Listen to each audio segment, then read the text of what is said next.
This video is brought to you by Miniature Market. Thousands of board games, discounted prices, miniaturemarket.com.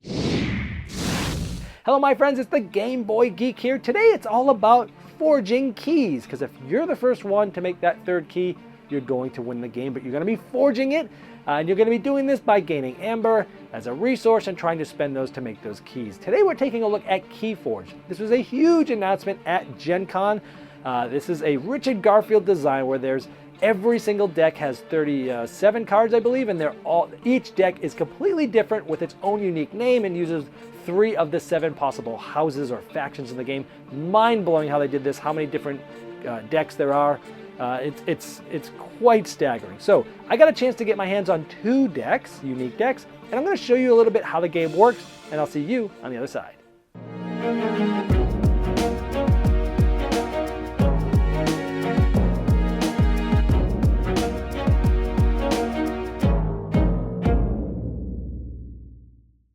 Now there's 2 different products. There's the base game that comes with 2 standardized decks that are sort of balanced and set. It's the same 2 decks in every base set. And it comes with all the tokens and all the things to use in the game, and that is $40 MSRP. But you can go off and also buy other decks that are more advanced and have all the different, the different stats that you've heard of, billions and billions of different decks. And these are $10 a piece. And each deck comes pre-assigned, and it's again a unique. They're all unique. They all have a unique name on there. Each of them have 3 of the 7 different factions or houses, as they're called here.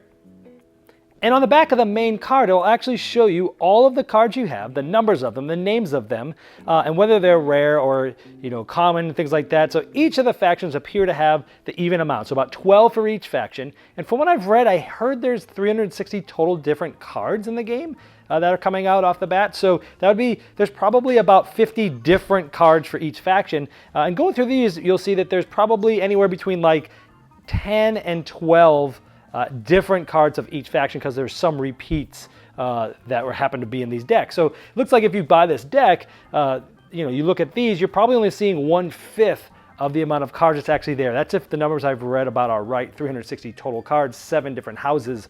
So that's sort of how the decks are constructed. And there's also a QR code that you can scan. Right now it doesn't seem to be hooking up to anything, but it's supposed to hook you up to seeing where your deck lies in the meta of all the other decks that are out there.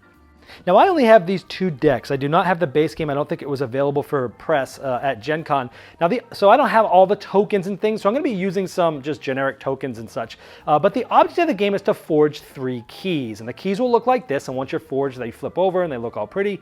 But in order to get a key forged, you need to have, by default, you need to have 6 Aember, and that's basically a currency in the game that you'll be getting by doing different things. And at the beginning of your turn, if you have 6, you must turn it in. You get 1 of the keys. The first 1 to 3 keys first wins. Now here's the card I was showing you earlier with all the different cards that's in your deck and your unique deck name and the house, the different houses there. So here you have the cards. You'll generally have 6 cards in your hand. There's some different things for starting off, first player, things like that, but most of the time by default you'll have 6 cards. Here is your draw deck.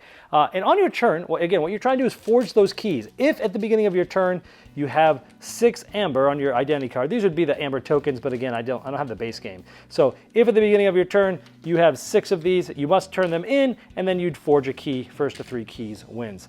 Then you're going to yell out 1 of your houses. So Shadows, Logos, or Brobnar. So you'd say 1 of those, and then you can play and or discard as many cards from your hand from that specific house that you'd like to do there. So let's say I call out the Brobnar house. I like to call them the fire faction. And so I bring out my troll. Now there's different types of cards. Creatures are one of them. They kind of go up near your other opponent up here. This is known as the battle line. This is where all the creatures go. Now a creature has a few different things. This tells you its power and the defense. And this power is basically how much damage it can take until it's gone, but it's also how much attack they do as well. And then they have different abilities that we'll go over later, but they always come in what's called exhausted, so that you can't use them this turn. Again, you can play and or discard as many of these types of cards as you want, and at the end of your turn, you will ready all your cards that are exhausted, and then you'll draw a certain amount of cards from your draw deck, again, up so that you have 6 by default. Now that would be the end of my turn. Let's say the next player went, and they ended up putting this creature out here, and they don't have to be lined up perfectly, but it doesn't matter. They can pretty much be anywhere in this battle line, but it has 3. Now they have an ongoing ability. It says, when I, or us on this side, draw a card, we would draw 1 less as long as this is. So some cards have a sort of persistent ability there, but they have 3 power and no defense. So let's say it's our turn again, and we want to, sort of play more cards. Say we want to use this faction here, this house. So we will say we're going to use this house here, and we can play, discard, and activate as many as we want of that type. So down near your draw deck, you can play cards like artifacts. Now they come in exhausted, but for the rest of the game, as long as this is out, if it's readied and I'm choosing this faction, I can deal 2 damage to any creature. So I could basically be doing damage along with some of the damage I might do from some of my other creatures onto theirs. So this would come out, and it could, again, play and discard as many of that faction as you like, and then it'd be the next player's turn.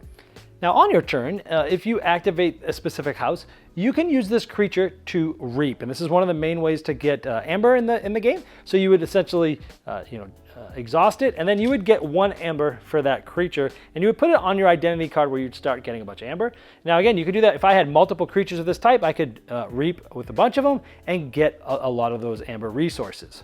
And you'll notice that some of the cards, like this one, have a reap ability, and if you do reap, you're able to also do this, which is heals 3 damage. For example, let's say in a previous turn, I wanted to attack. So I would attack any one of the creatures that they have. Let's say I attack this one. Everything happens simultaneously. 0 defense, 8 power, 3 power. Now power is your, how much you would attack. So this one does 8 damage to this one, and it will essentially kill it because it has no defense, it only has 3. But this one will also do 3 damage here. So we put 3 damage. Again, these are makeshift tokens that I used from another game. And so I would put 3 damage here, but this one will be gone. It would go into their discard pile. They'll end up getting their cards from their discard pile possibly throughout the game. If you end up cycling through your deck. So this one had 3 damage. So on a future turn, this has 3 damage. I could reap, I could exhaust it, I could get an Aember, and this one would heal 3 damage. So the trolls have a cool ability. Some of them have those reap abilities. There's different upgrade cards you can do as well, which would slide underneath, assuming that you said you were going to use that house this turn. And again, some of these cards have this Aember symbol on it, and that would get you 1 Aember to your supply. But this one said this creature gets plus 5 power, so it's going to add 5 to this. And again, the base game has some cards that help you adding with the power, but it essentially adds power to this. There's some other ones as well, like if you had said the Shadows faction, you could upgrade this like this. And again, it would get you an Aember, and then this creature gains a reap ability, deal 4 damage to a flank creature.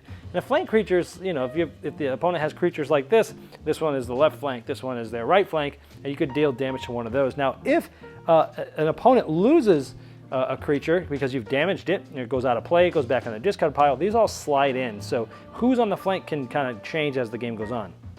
So again, the turn structure is pretty simple. If you can forge a key, you will. You then call out a house, and then you can play and discard as many cards as you want from that specific house.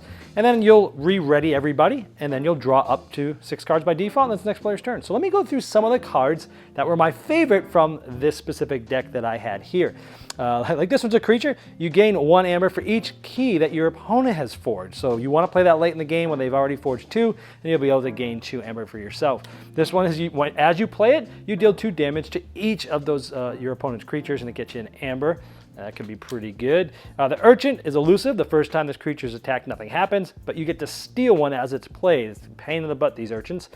This one was unbelievably powerful. So it's like you can use them as if they're any active house. So you could be calling out the Shadows, but then you end up being able to use this one to fight or to reap or whatever you want. And if you add power to this one like I did, the Giant, oh man, this guy was really powerful. But if the opponent has no creatures, then you have to destroy him. So you don't want him to kill everybody. A pretty interesting card.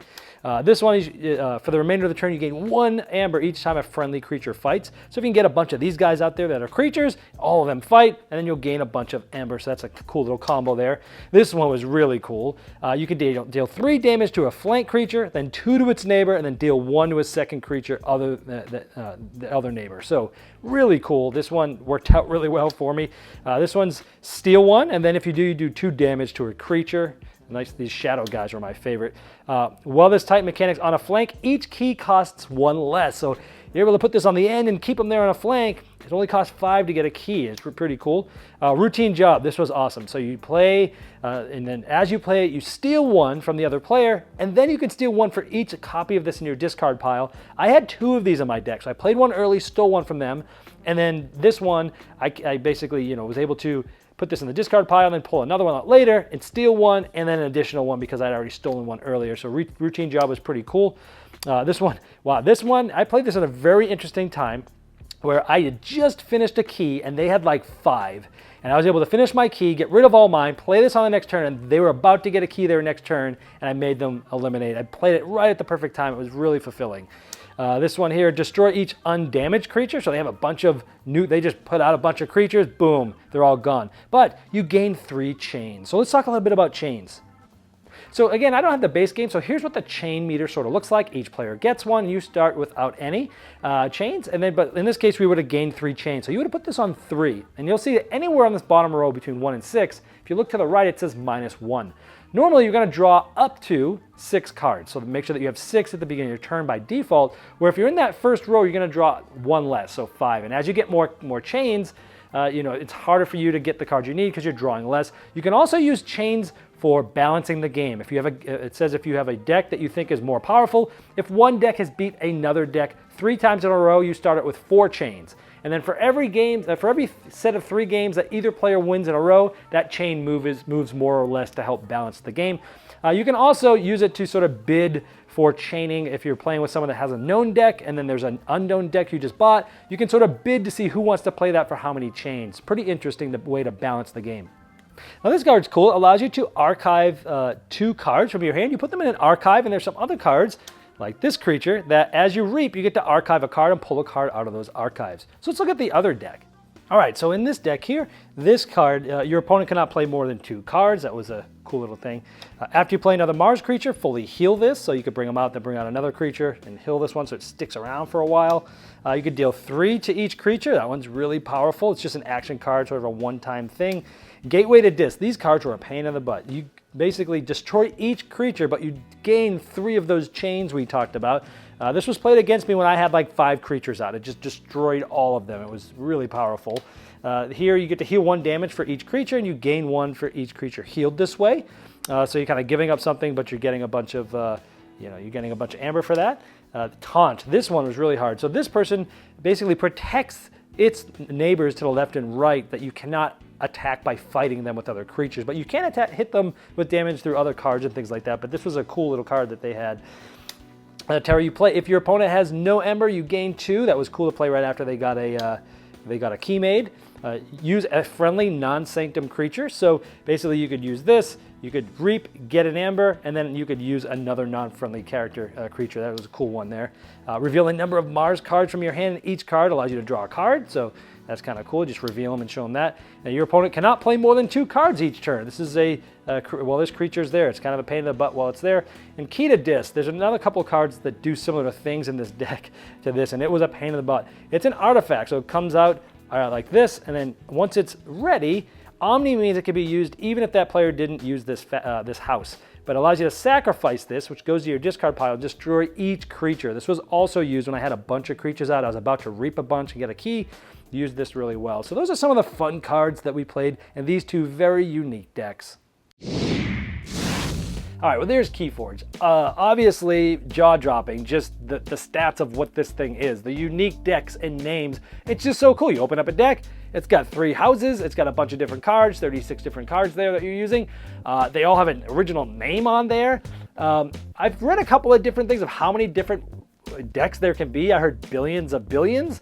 I've seen it written as quadrillion. I've seen that it's 104 with 24 zeros after, which I think is a septillion. Whatever, whoever's right, doesn't matter. It's a lot. That's all we need to know. And it's just, I can't even wrap my mind around how in the world you even manufacture this. It's quite amazing. Every card has its own little thing with all the cards, has a QR code, you can see the deck. Woo!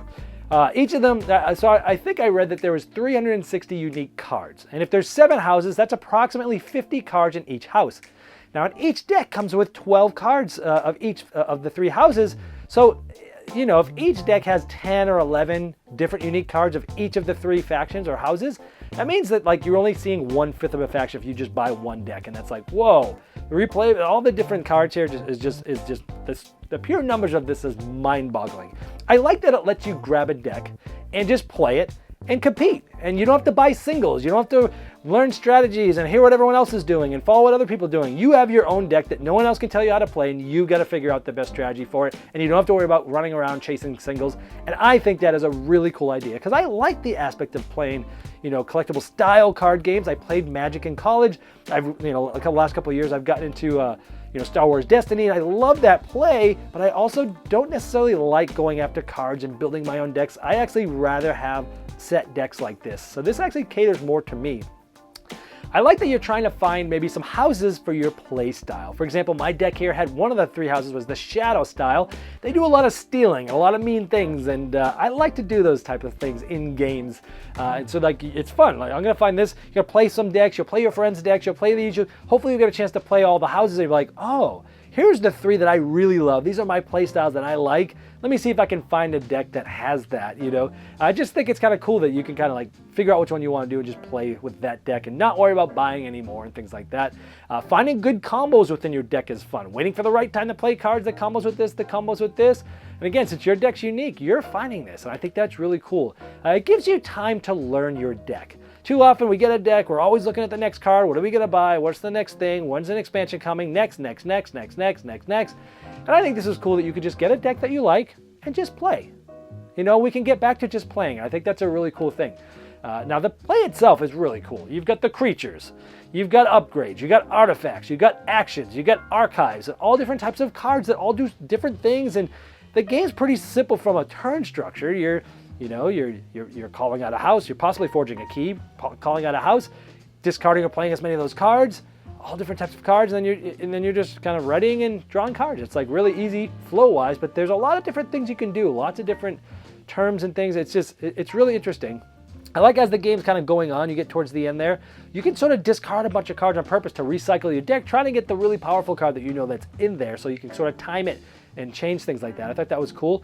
I like that you can balance the game with chains. Those chains, sometimes you're doing a card that's really powerful, but you got to take chains, which means you're going to draw less cards. But I also like that this is a way to balance the game. And this is sort of genius, because I think balancing was going to be a big part of this, where, well, how can you know that they're balanced? Well, if you play against the same deck 3 times in a row that you've won or lost, then the other player or you're going to alter the balancing, starting it with 4 on the chain level, which is 1 less card. But if you get 3 more, then you're going to be 2 less cards. And every 3 games that someone loses or wins in a row, you alter that. And I think that's a cool way to balance that. I also like how it says, you can have a deck that you really like and know really well, but you buy a new deck, and you can bid for how many chains you want to be able to start with to play that deck. I just think that's a cool way to make this all work. Richard Garfield is obviously a genius, and I think that's really smart what he figured out here. Now, I enjoyed this game a lot. I used to play Magic as a kid. I got into Star Wars Destiny recently, and I'd say I enjoy the aspect of this game as much as I did Star Wars Destiny, which is a lot. I mean, for those that liked that game but didn't want the dice anymore, not that these are very similar, but they're tactical card games like this. This is a very good game. There's a lot of stuff going on there, and just the numbers are earth-shattering. It'll be fun to play other players' decks, but then find one you really like and kind of settle in. On the other negative side, there's lots of terms. There's a nice glossary in the rulebook, lots of terms that you'll need to learn. But even with some of the paragraphs, some of the things were not as clear as I would have liked to have seen on the card. I'm sure it's going to need an FAQ. There was each creature had one of the creatures had a taunt action. It said you can't attack these guys. But then it's okay, I hit him with this other card that was an action card that isn't an attack because it's this. Some things kind of get a little muddy in the water there. Also, hey, you're the attacker, you attack this player, you're both fighting, you're both attackers. Are you really? Is one really defender? So some things weren't super clear. The rulebook did have a lot of detail, but there's still going to be a lot of questioning. And your first couple times through, there's going to be a lot of questions. Probably worse for me because it's not out yet, so we didn't have any forums to look up, but I think once it comes out, there's some FAQs that won't be as bad for other people. But overall, I've only just played with those 2 decks, and I'm really looking forward to maybe trying some of the other houses that other people might have, and trying to settle in and find a deck that I could just ride the long term with. And so, fantastic game for sure, and that is Keyforge. This video was sponsored by Miniature Market's Review Corner. The Review Corner features podcasts, video, and written game reviews by gamers for gamers. Miniature Market, the online gaming superstore. Thousands of board games, discounted prices. Check them out at miniaturemarket.com.